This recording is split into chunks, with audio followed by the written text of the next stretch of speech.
Anyone who knows how I've been feeling lately about The Flash, I thought season 3 was terrible and season 4 has sucked so far. So if you're expecting me to rant and rave once again, you might be surprised.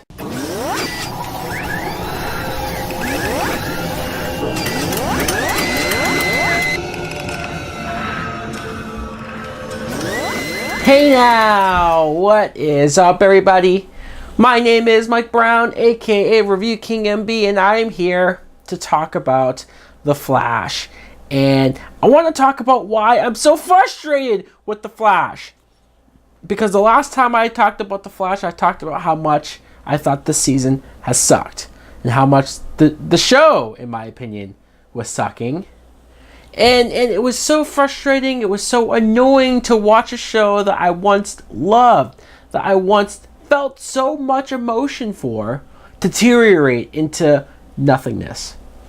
And then last week happened.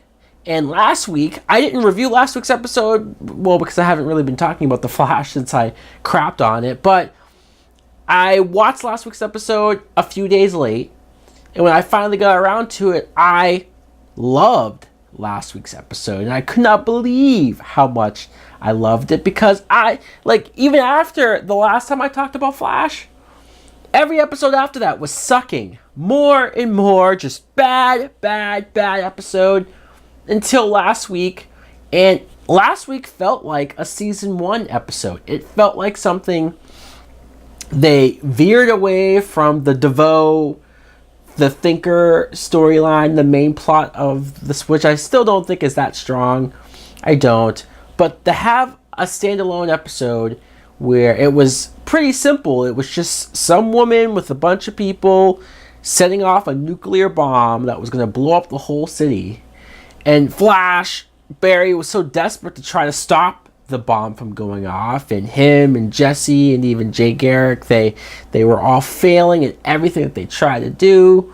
They tried everything, and Barry just assumed he was going to lose. And then Iris being the one that helped him and said, just do this, and then it worked. And it was just, everything worked last week. It was a reminder of why I loved the show in the first place, why I love each and every one of these characters like I did. So, trust me, with this episode entitled Run, Iris, Run, I remember a couple of weeks ago when they posted the picture of Iris West in costume with the mask and the jacket, and they said she's a speedster now. I was pissed. I was livid. I said, God damn it, the show is doing it again. Obviously, I saw the picture and the poster before last week's episode, and it was as good as it was, so it was still in the sucking mode.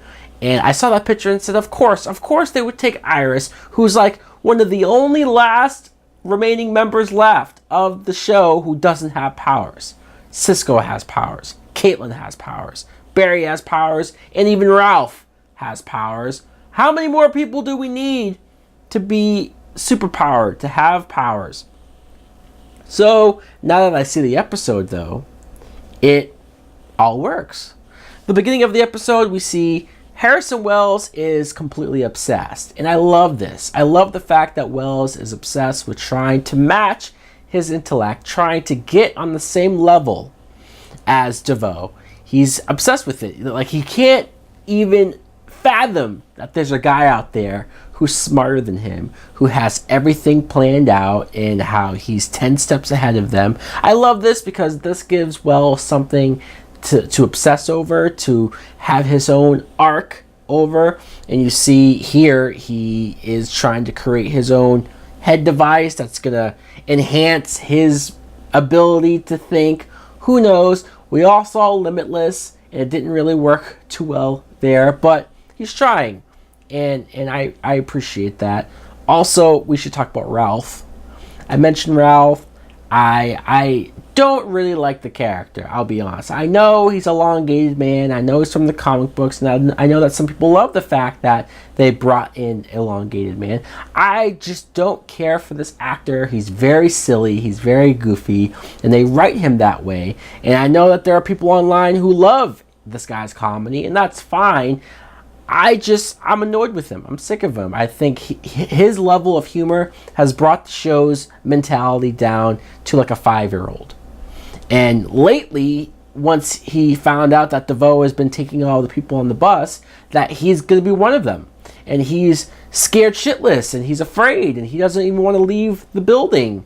And it got annoying by the 5th time of him saying, I'm just going to leave and go to my room and be depressed and fill my will out and do this. I'm like, dude, you know what? At this point, I wouldn't care if you did die or if DeVoe did take your powers. At this point, the team doesn't need you.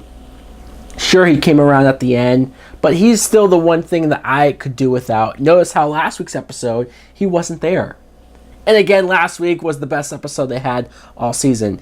The new person introduced here is a guy named Matthew Kim, who he was at this bank robbery. He took away the powers of the man and accidentally gave it to another guy. I like Matthew Kim. He's very interesting. At first, he started out, especially when Iris and Joe confronted him, he was very on edge and quick to almost turn into a villain, and you're like, what's going on here? You're talking about wanting to save people and be a hero. Of course, he was scared. He was trying to get away. And in doing so, he accidentally gives Flash's powers to Iris, and that's how Iris gets the speedster abilities. And then that's when I realized, oh, okay, this is just for a one-off. This is a one-episode thing. It's a fun little episode to see her with speedster abilities, and that's fine. I remember on Smallville when they did this almost exact same thing, except for it was like a lightning rod that hit both Clark Kent and Lana Lang, and they swapped. Lana absorbed his powers, and she went around as Superman, kind of, sort of. So, look, this is something, it's a trope. You've seen it once before. You've seen it probably more times than that. So it was fine. It was fine. Look, it was amusing to see Iris with these powers and to see her having fun with it, see her stepping up. I like that she wanted to prove herself. I don't like because it was what Ralph said. Who cares what that guy said? He won't even leave the house. But the fact that she just wanted to prove it to herself that she had what it takes to be a hero, I like that. And I like that this time around Barry was on the intercoms and in her ear trying to help her. He didn't really do the greatest job, honestly. He panicked a lot of times. He didn't really know what to say to her or how to explain it, which is fine. He's not used to that either.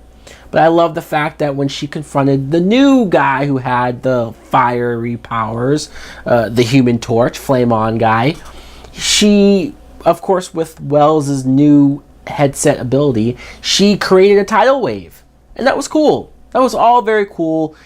Look, her disguise, her superhero costume was terrible. And only terrible in the sense that it's so obviously her. Like, that little mask is supposed to really show that's not her. Why couldn't she just wear Barry's suit and pretend to be the real Flash? It's like, what do all the cops and the people there who see a woman in purple, like, what do they think when they see her as a speedster? Do they think she's the new Flash now? Nobody raises any questions of who's this speedster? Where's the real Flash? Like, no one's really asking any of this. And why, whenever Iris was running around, why was her speed purple? Don't say because she's a girl, because Jesse Quick has the same color speed powers as Barry does. Anyways, little nitpicky stuff, because overall this episode was enjoyable. It was quite good. Last week, you can't top last week. Last week was so great, and I want the show to be at that same level that last week was each and every single week, because they did that before. They did it for one season, definitely. Two, debatable. So the fact that they worked in Matthew Kim coming into the group was cool as well. Like, hopefully this works. We have an Asian character who's going to be almost front and center or a part of this group. I love that. Also, Cisco and Caitlin need to do more. I'm sorry, but when Barry didn't have his powers, they were all like, oh, what are we going to do? We can't do anything. There's nothing we can do. I guess this building's going to burn down to the ground. Why didn't we get Caitlin to go in there and freeze the fire? Put out the fire. Even if Iris was going to be the one to grab the people, save the people, they should have had Caitlin do something. Killer Frost, like, it's her powers to put out fire, and no one even thought of it. Anyways, again, minor gripes, minor nitpicks. I'm just being a dick at that point because I did enjoy this episode. I wanted to be positive. I wanted to say good things about The Flash because I haven't done that in a long time. So guys, I loved last week's episode. I enjoyed tonight's episode. Let me know in the comments below. What do you think? Do you agree with me that the season has sucked, but these last couple episodes have been great? Or do you still not care about it? Are you still even watching The Flash anymore? Thanks for watching. Like, comment, subscribe. Later! Oh yeah, today I feel Super Bowl. Feel it in your mind and you lose control. Feel it in your breast and you super soul. I don't say it.